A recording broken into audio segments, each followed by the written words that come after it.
শিক্ষার্থী বন্ধুরা, গত ক্লাসগুলোতে আমরা এইচএসসি 2026 এর সাধারণ ম্যাথের অর্থাৎ জেনারেল ম্যাথের একের যে ক থেকে ম পর্যন্ত করেছিলাম ফার্স্ট ক্লাসে, এবং এরপরে আমরা পর্যায়ক্রম করার চেষ্টা করেছি, কিন্তু সম্পন্ন করতে পারিনি। তো আজকে আমরা করতে যাচ্ছি বর্গীয় নম্বর থেকে। তো দেখো আমাদের বর্গীয় নম্বরে ঝ নম্বরে কি আছে। আমরা জ নম্বরের প্রশ্নটা দেখতে পাচ্ছি। দেখো, ট্রায়াঙ্গেল অর্থাৎ ত্রিভুজ এবিসিএ কোণ বি ইকুয়াল 90 ডিগ্রি এবং কোণ এসিবি ইকুয়াল থিটা হলে প্রমাণ করো যে sine theta plus cos theta is greater than 1। অর্থাৎ সাইন থিটা এবং কস থিটা এর মান আমরা যা পাবো সেটাকে আমাদের একের চাইতে বড় হতে হবে, এটাই আমাদেরকে প্রমাণ করতে হবে। শিক্ষার্থী বন্ধুরা, তোমরা অনেক আগে থেকে জেনে আসছো যে আমরা জানি ত্রিভুজের যে কোনো দুই বাহুর সমষ্টি তার তৃতীয় বাহু অপেক্ষা বৃহত্তর। এটা আমরা জানি কিন্তু, তাই না? এটা আমরা খুব সহজেই জানি। ঠিক আছে, তো আমরা এখানে লিখি আনসার কি জ নাম্বার। এখানে দেয়া আছে কি, আমরা দেয়া আছে ত্রিভুজ এ বি সি এ কোণ বি ইকুয়াল 90 ডিগ্রি এবং angle A C B equal theta. ঠিক আছে, তাহলে অবশ্যই আমাদেরকে একটা কি ফিগার ড্র করতে হবে, কারণ যেহেতু angle B equal 90 degree, so must be এটা একটা রাইট অ্যাঙ্গেল ট্রায়াঙ্গেল। আমরা সবাই রাইট অ্যাঙ্গেল ট্রায়াঙ্গেল অঙ্কন করতে পারি। তো এটা এখানে হচ্ছে এ, কোণ B, angle point is B, তাহলে অবশ্যই বি। এখানে হচ্ছে 90 ডিগ্রি, আর angle point angle A C B, that's mean angle point is C, তো এখানে সি, তো এটা অবশ্যই থিটা। ঠিক আছে, থিটা বোঝা যাচ্ছে না, দেখো এখানে আমি আরেকটু বড় করে দিই, এখানে এটা হচ্ছে থিটা। ঠিক আছে, এখন এই সূত্রটা আমাদের একটু পরে কাজে লাগবে। তো আমরা এখানে দেখো, তো আমরা কি জানি, আমরা এটা লিখে নিই।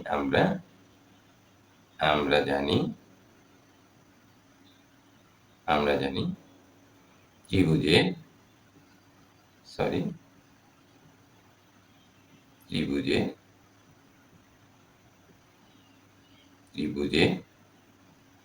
যে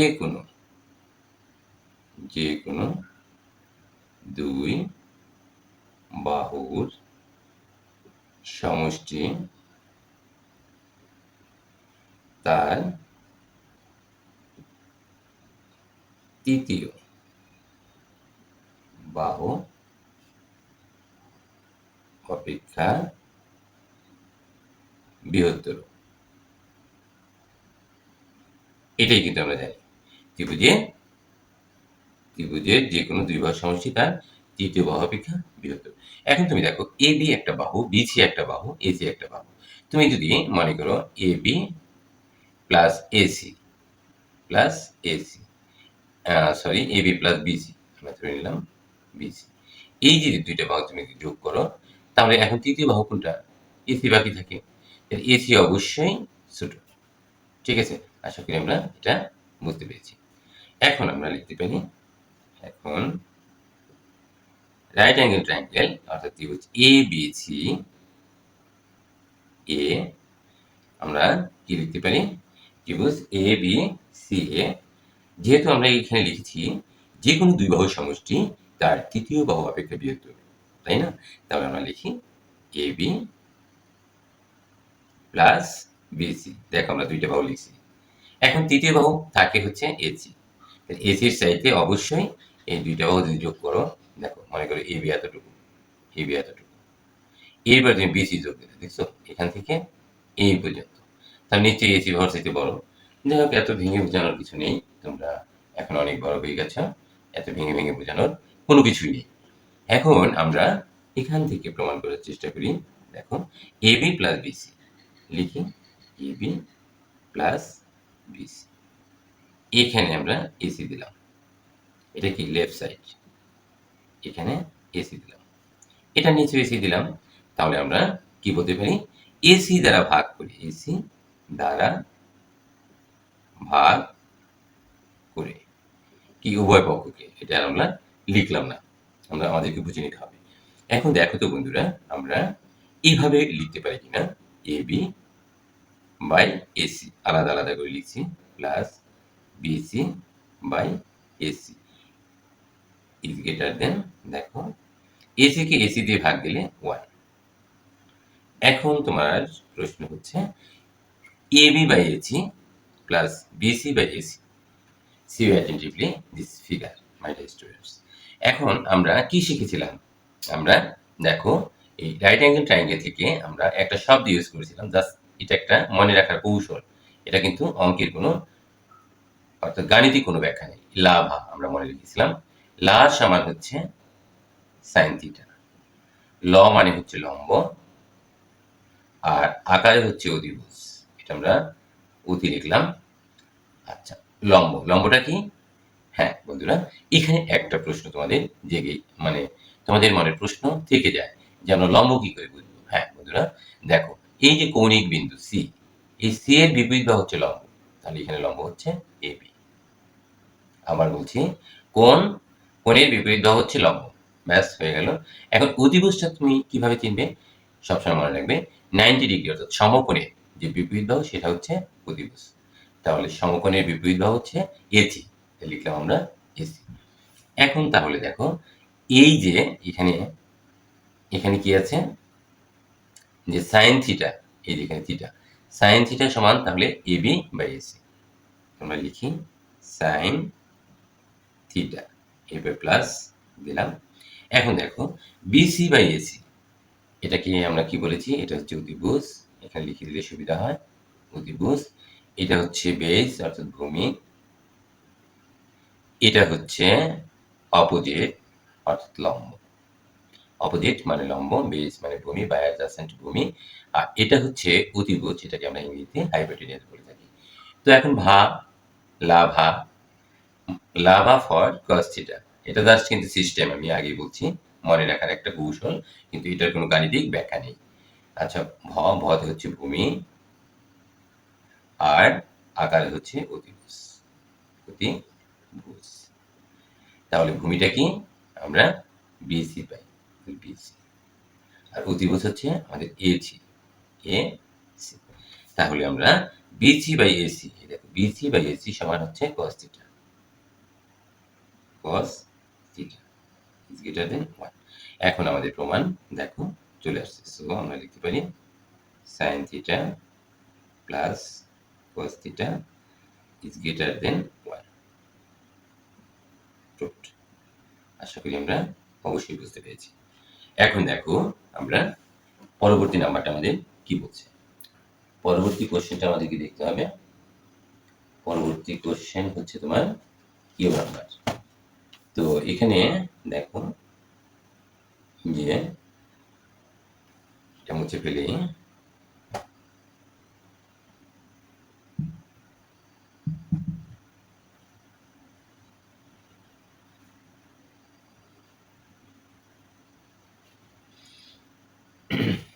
পরবর্তী কোশ্চেন তোমার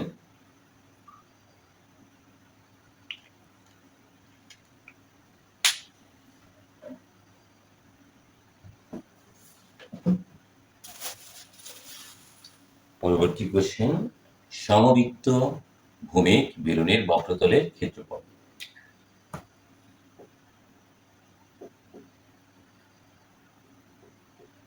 সমবৃত্ত ভূমিক বেলুনের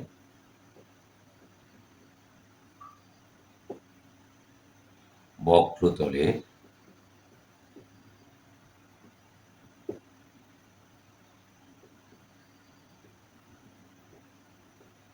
ক্ষেত্রফল 150 বর্গ সেন্টিমিটার, বর্গ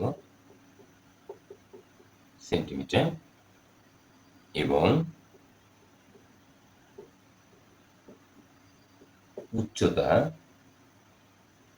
8 সেন্টিমিটার হলে ভূমির ব্যাসার্ধ ভূমির ব্যাসার্ধ নির্ণয় করো। এরকম আছে তোমার প্রশ্ন। তো শিক্ষার্থী বন্ধুরা, আমরা এখানে অবশ্যই আমাদের কিছু একটা জানতে হবে, সেটা কি সূত্রগুলো। সমবৃত্ত ভূমিক বেলনের বক্রতলের যে ক্ষেত্রফলটা, সেটা আমরা সবাই জানি যারা এই অঙ্কগুলো করেছি। দেখো এখানে তাহলে দেয়া আছে কি, আমরা লিখি। দেয়া আছে সমবৃত্ত ভূমিক বেলনের বক্রতলের ক্ষেত্রফল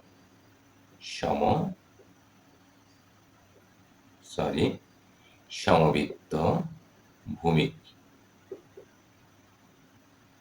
বেলুনের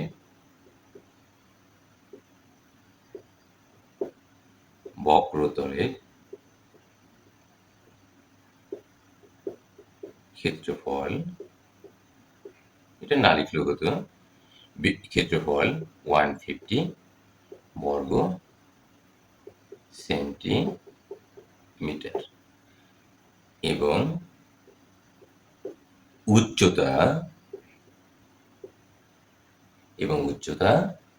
উচ্চতাকে আমরা এই দিয়ে প্রকাশ করি, ইকুয়াল 8 সেন্টিমিটার।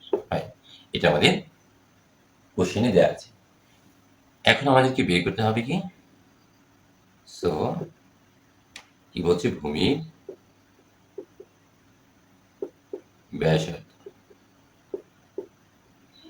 ব্যাসার্ধকে আমরা আর দিয়ে প্রকাশ করি, ইকুয়াল পয়েন্ট। এটা আমাদেরকে বের করতে হবে। তো আমরা জানি আমরা কিছু তো তোমাদেরকে জানতে হবে, আমাদেরকে জানতে হবে সূত্র, তোমাকে কিছু মনে রাখতে হবে, must you should be memorize this formula for solving this mathematical problem. Clear my dear students? Okay, তো আমরা জানি কি, সমবৃত্ত ভূমিক বেলনের বক্রতলের ক্ষেত্রফল, সমবৃত্ত ভূমিক বেলনের বক্রতলের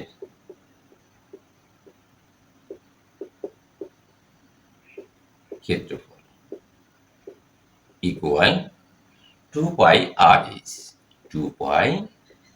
আর এইচ বর্গ একক, তাই না? এটা আমরা জানি। এখন তোমার কোশ্চেন হচ্ছে, দেখো যে সমবৃত্ত ভূমিক বেলুনের বক্রতলের ক্ষেত্রফল তোমার কোশ্চেনে দেওয়া আছে। সমবৃত্ত ভূমিক বেলুনের বক্রতলের ক্ষেত্রফল 150 বর্গ সেন্টিমিটার। আমরা তো সূত্রটা লিখে ফেলেছি, তাহলে আমরা লিখি প্রশ্ন মতে, অর্থাৎ অ্যাকর্ডিং টু দ্য কোশ্চেন, প্রশ্ন মতে তো আমরা লিখতে পারি 2 পাই আর এইচ ইকুয়াল হচ্ছে এই যে এটার মান 150, আমরা মানটা বসিয়ে দিলাম। এখন আমরা দেখো আমাদেরকে বের করতে বলছি কি, ভূমির ব্যাসার্ধ আর। দেখো তো এখানে আর আছে কিনা, হ্যাঁ অবশ্যই আর আছে। 150 ডিভাইডেড সবগুলোকে দিয়ে আমরা ভাগ করলাম 2 পাই এইচ। আশা করি আমরা অবশ্যই বুঝতে পেরেছি। এখন দেখো তো শিক্ষার্থী বন্ধুরা, 150 ডিভাইডেড 2 মাল্টিপ্লাই পায়ের মান 3.1416, এটা আমাদের জানা আছে। আর এইচ এর মান হচ্ছে 8, ইউজিং বাই ক্যালকুলেটর। এ পাশে আর আছে, আমরা কত পাচ্ছি, আমরা পাচ্ছি 5.97। দেখো ক্যালকুলেটর ইউজ করে দেখো এটা। সো আমরা মানটা পেয়ে গেলাম। সো নির্ণয় ব্যাসার্ধ R equal 5.97 centimetre. This is our answer. মনে হয় তোমরা ভালো মতোই বুঝতে পেরেছি। এখন আমরা দেখি আমাদের নেক্সট যে লাস্ট ওয়ান রয়েছে, সংক্ষিপ্ত প্রশ্নের উত্তর। সেটাও খুব সহজ, সূত্রগুলো জানলে তোমরা পারবে না এমনটা নয়। যারা প্র্যাকটিস করেছ তাদের প্রত্যেকেরই পারা উচিত, এবং আমি জানি তোমরা অবশ্যই পেরেছ। দেখো ও নাম্বারে অর্থাৎ কি লাস্ট ওয়ান ট, তাই না? হ্যাঁ, লাস্ট ওয়ান হচ্ছে আমাদের ট নাম্বার অঙ্কটা। তো ট নাম্বার অঙ্কটা আমাদেরকে তুলে নিতে হয়। কি বলছে দেখো এখানে ট নাম্বারে বলেছে একটি লাস্ট ওয়ান আজকের ক্লাসে, এবং আমাদের সংক্ষিপ্ত প্রশ্নের সবগুলো প্রশ্নের উত্তরই আমরা দিলাম। একটি ত্রিভুজের দুই বাহুর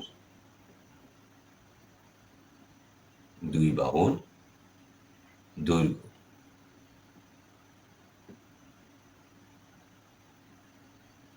যথাক্রমে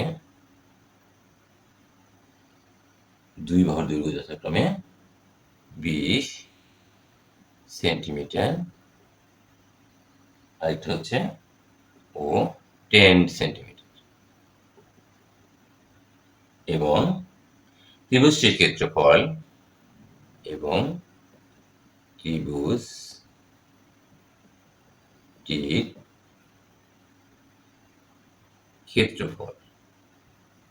ত্রিভুজটির ক্ষেত্রফল কি দেওয়া আছে 50 বর্গ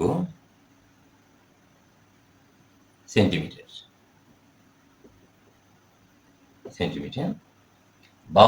বাহু দুইটি অন্তর্ভুক্ত কোণের পরিমাণ নির্ণয় করতে বলছে।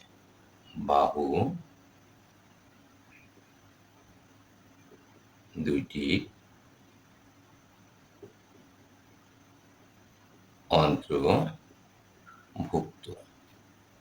অন্তর্ভুক্ত কোণের,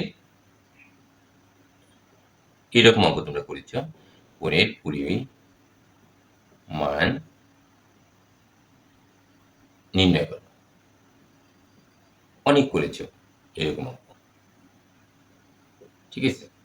একটু সংখ্যাগুলো চেঞ্জ করা আছে, এছাড়া অন্য কোন রকম ব্যতয় ঘটে নাই তোমাদের বইয়ের অঙ্কের সাথে। এরকম অঙ্ক আমরা অনেক আগে থেকে করে এসেছি, যেহেতু ক্লাস 9 এবং 10 আমাদের জীবন থেকে চলে গেছে, তাই না? এখন আমরা লিখতে পারি যে এরকম যদি থাকে অন্তর্ভুক্ত কোণ, সেই সূত্রটা তোমরা করেছ। তো আমরা লিখতে পারি যে আনসার দেয়া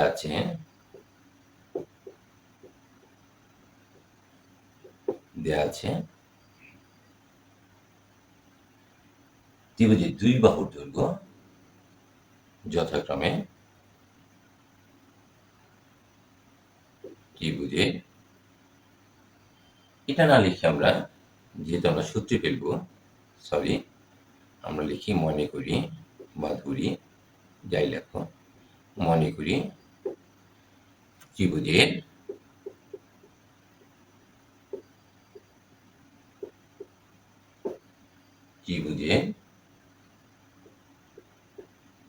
বাহুদ্বয়ের দৈর্ঘ্য যথাক্রমে, আমরা কিন্তু ধরে নিয়েছি বা মনে করেছি, এ ইকুয়াল, আমরা ধরে নিলাম প্রথমটা এই যে 20 সেন্টিমিটার, এবং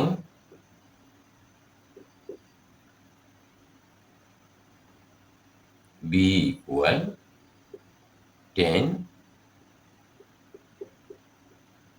সেন্টিমিটার, এটা আমরা ধরে নিলাম, ঠিক আছে? এবং আবার কি বলছে দেখো, যে ত্রিভুজটির ক্ষেত্রফল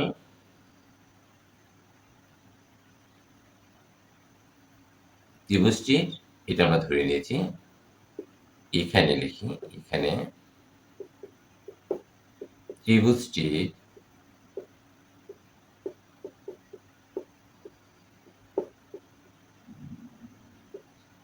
ক্ষেত্রফল ইকুয়াল 50 বর্গ সেন্টিমিটার। আমার প্রিয় শিক্ষার্থী বন্ধুরা, একটু বেশি লিখলাম আমি। এখন দেখো, তোমরা ত্রিভুজের ক্ষেত্রফলটা তোমরা কি জানো? ত্রিভুজের ক্ষেত্রফল সমান যদি অন্তর্ভুক্ত কোণ থাকে, এই জিনিসটা তোমাকে, বাহু দুইটির আবার অন্তর্ভুক্ত কোণ রয়েছে, সেক্ষেত্রে তোমরা এই ধরনের সূত্র খুব সহসাই পড়ে আসছো যারা অন্তত পরীক্ষার প্রস্তুতির জন্য যারা ভালো প্রস্তুতির জন্য পড়ে আসছো এ পর্যন্ত, তারা অবশ্যই বাহাদুরির অন্তর্ভুক্ত কোণ যদি বের করতে চায় তাহলে সেক্ষেত্রে ত্রিভুজের ক্ষেত্রফলটা কি? তো আমরা লিখি, আমি জানি তোমরা জানো, আমরা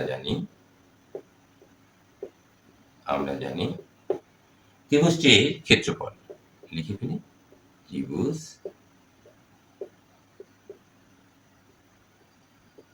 টির ক্ষেত্রফল equal half into A B sine theta. এটা আমরা জানি, ঠিক আছে? তো এটা যদি আমরা জেনে থাকি যে ত্রিভুজের ক্ষেত্রফল সমান এত, কিন্তু দেখো তোমার প্রশ্নে কিন্তু ত্রিভুজের ক্ষেত্রফল এর মানটা দেওয়া আছে, তাহলে তুমি এই পাশে ত্রিভুজের ক্ষেত্রফলের মানটা বসিয়ে দাও। 50 হয়ে গেল, একবারই সহজ, হাফ ইন্টু এর মান বসিয়ে দাও। এর মান কত আমরা পেয়েছি 20 বসিয়ে দিলাম। এর সাথে বি এর গুণ সম্পর্ক, অর্থাৎ সবার সাথে সবার এখানে গুণ সম্পর্ক, গুণন হচ্ছে সাইন থিটা। এগুলো আমরা জানি, খুব সহজভাবে এটা আমরা করতে পারি। তাহলে এটা কেটে দিই 10। ক্লিয়ার? এখন আমরা এই পাশে 50 লিখলাম। এখন এখানে দেখো 100 10 multiply 10 sin theta, so we can write 100 sin theta এখানে লিখলাম ইকুয়াল 50 দিলাম এই পাশে, একই কথা, তাই না? তাই তো মনে হয়। এখন দেখো তো শিক্ষার্থী বন্ধুরা, আমরা এখানে কি করতে পারি? তো সাইন, যেহেতু আমাকে কোণের মান বের করতে হবে, থিটা রাখতে হবে, তার উপরে 50, নিচে হচ্ছে 100। এগুলো তোমরা জানো, আমি জানি। তো আমরা so we can write sin theta equal to, অর্থাৎ হাফ, উপরে 1। দেখো তো আমরা এটা কি জানি, হাফ ইকুয়াল সাইন কত ডিগ্রি? খুব সুন্দর মতো তোমরা সবাই জানো, আমি জানি সাইন 30 ডিগ্রি। এটা জানো, আমি জানি, তোমাদের মনের কথা আমি জানি, ঠিক আছে? হাফ তোমরা অনেক ভালো পারো। তাহলে সাইন সাইন বাদ দিয়ে দাও, থিটা ইকুয়াল 30 ডিগ্রি। তো আমরা আমাদের কাঙ্ক্ষিত যে মান, যে বলছে যে বাহু দুটির অন্তর্ভুক্ত কোণের পরিমাণ নির্ণয় করো, তাহলে আমরা কি পরিমাণ কিন্তু নির্ণয় করে ফেলছি। তাহলে আমরা লিখতে পারি বাহু দুইটি, সো বাহু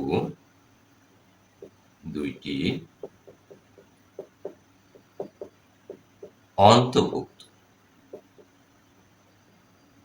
অন্তর্ভুক্ত কোণের পরিমাণ theta equal 30 degree. This is our answer. Okay dear students, আমি আশা করি তোমরা সবাই ভালো মতো বুঝতে পেরেছো। যারা দূর দূরান্ত থেকে আমার এই ক্লাসগুলো দেখার অভিপ্রায় ব্যক্ত করেছ, তাদের সবাইকে অনেক অনেক ধন্যবাদ জানিয়ে আজকের ক্লাস আমি এখানেই সমাপ্ত করছি। তো best of luck, thanks of all.